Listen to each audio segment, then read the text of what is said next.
अगर आप चाहते हैं आप सेहतमंद रहें, मैदा अच्छे से काम करे, साफ़ रहे, तो सबसे पहले रोज़ाना मुनासिब मिक़दार में पानी का इस्तेमाल बहुत ज़रूरी है।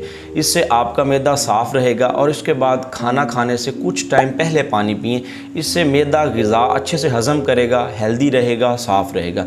इसके बाद 1 गिलास ताज़ा पानी में शहद डालकर इस्तेमाल करें।